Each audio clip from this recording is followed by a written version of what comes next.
What's up mga kaguro at mga mag-aaral? Ako muli ang inyong online teacher, Rolly Franco, para sa ating panibagong aralin. Welcome sa panibagong aralin sa General Science. Today, we'll talk about how we can conserve energy sa bahay, paaralan at komunidad. Let's make better choices for our planet. Sa lesson na ito, matututuhan mong tukuyin ang energy wasting habits at gumawa ng mga paraan para mapanatili ang enerhiya. Ready ka na ba? Imagine, walang kuryente buong araw, walang ilaw, walang gadgets, walang ref. Ano ang epekto nito sa ating buhay? Let's activate our prior knowledge. Sagutin ang mga tanong sa grid or generate related energy terms gamit ang spiderweb method. Option 1, energy tic-tac-toe. Dito, answer energy questions in the tic-tac-toe. So you will have to create a tic-tac-toe grid with energy-related questions. Each grid on the board comes with an energy-related question. The learner playing should decide first on the grid that he or she wants to place X or O. The question behind the grid should be answered correctly so that he or she may be allowed to place X or O on the board. The first to get 3 rows wins. Here is the example of energy tic-tac-toe. So, for example, give examples of energy sources. Kung masagot to, lalagyan niya ng O or X. Explain conservation of energy, what is power, and so on. Option 2, brain dump energy words in a spider web. So here, learners will write words relevant on a given term. The terms may include but not limited to energy forms, sources, electrical energy, power, and the like. This may also be done using digital tools such as Mentimeter or Canva. If online tools are not available, it can be done offline by writing a general topic on the board and letting the learners generate subtopic and further generate terms, words, phrases relevant to the subtopics. Let's begin our lesson proper with this. Energy and SDGs, or Sustainable Development Goals by the United Nations. So the Sustainable Development Goals number 7, or clean energy, number 12, responsible consumption, and number 13, climate action, are all related to our topic for today. Kapag nagtitipid tayo sa kuryente, hindi lang tayo nakatitipid. Tinutulungan din natin ang kalikasan. Kasama ito sa layunin ng United Nations SDG. So the teacher will start with the following prompt questions. What if energy sources became extremely limited? The teacher will list, connect, and emphasize SDGs related with the conservation of energy. SDG 7, affordable and clean energy. This includes ensuring access to affordable, reliable, sustainable, and modern energy for all. SDG 12, responsible consumption and production. This includes ensuring sustainable consumption and production patterns.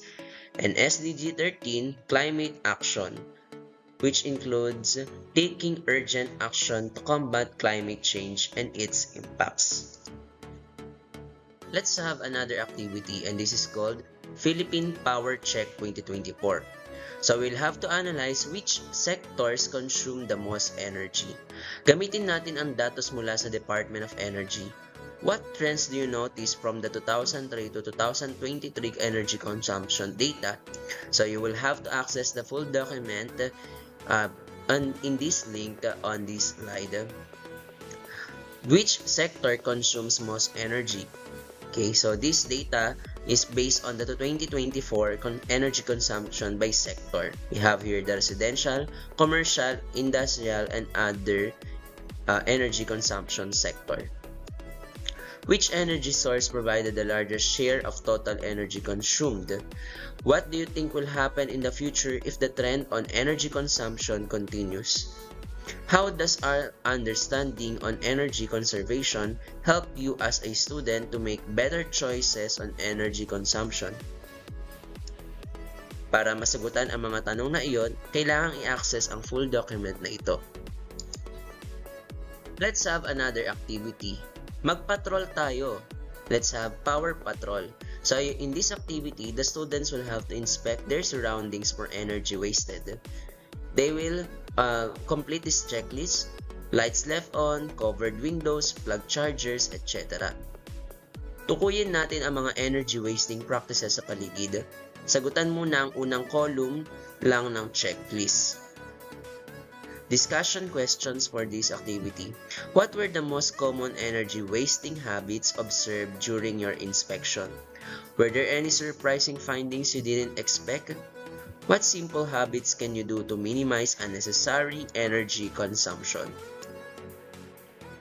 Let's have this video. You may access the full video and download it from this link. Habang pinapanood ang video, isipin mo, energy efficiency.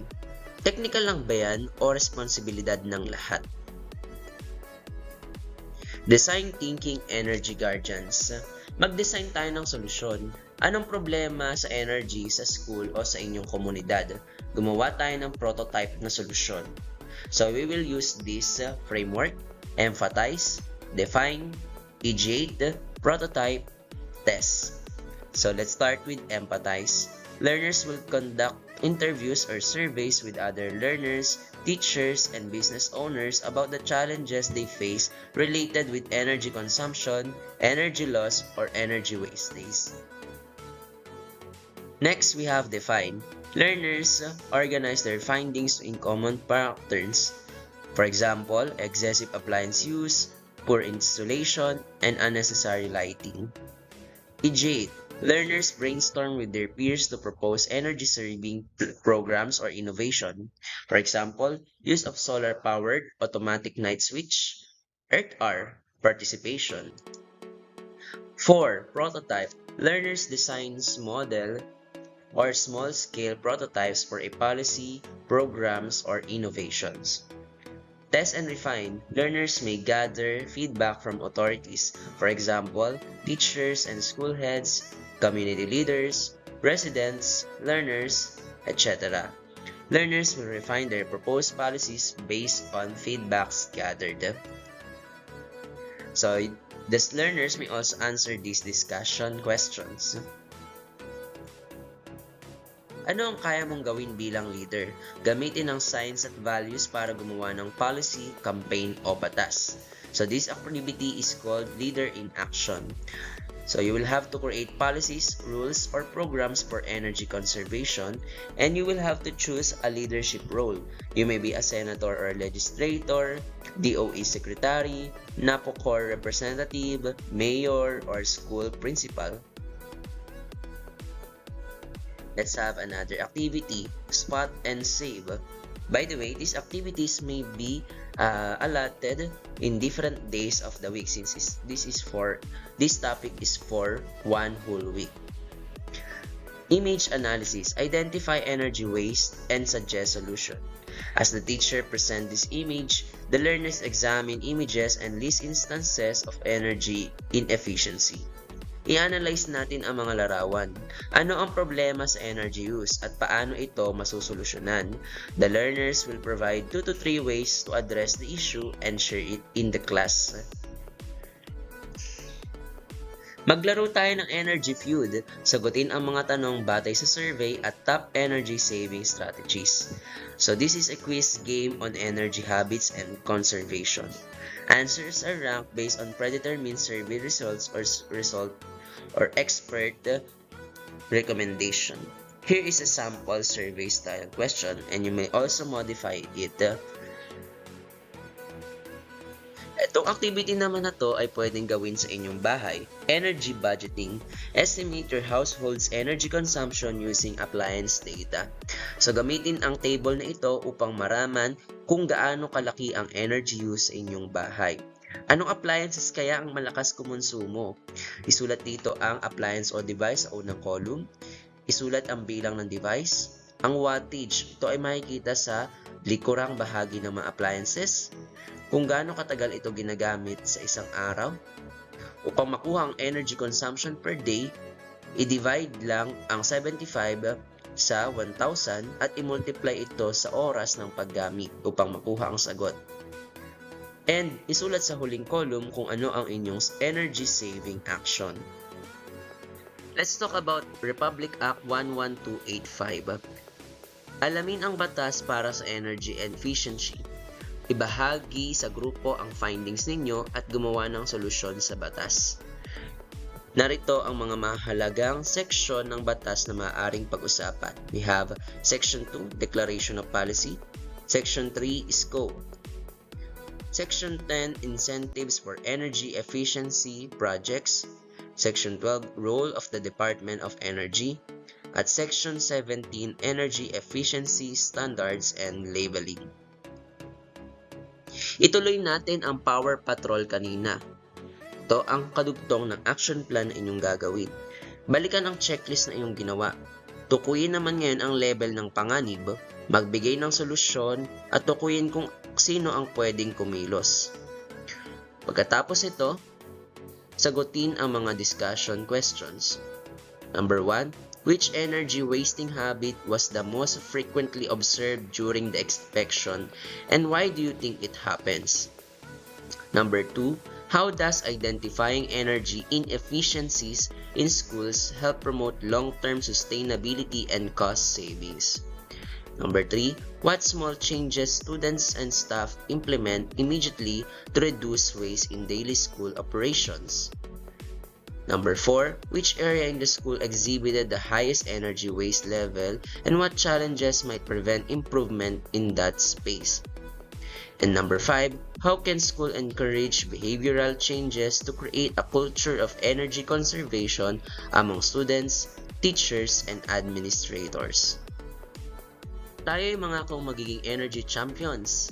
Anong pangako ang gagawin mo para makatulong sa conservation ng energy? Punuin ang energy pledge na ito, lagyan ng signature at petsa kung kailan ito ginawa. Ang huling gawain.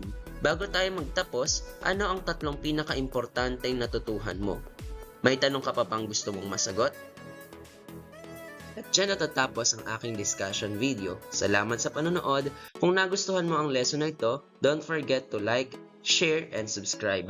Hanggang sa susunod mga ka-science, maraming salamat muli sa development team ng Lesson Exemplar kung saan pinagbasihan ang lesson na ito.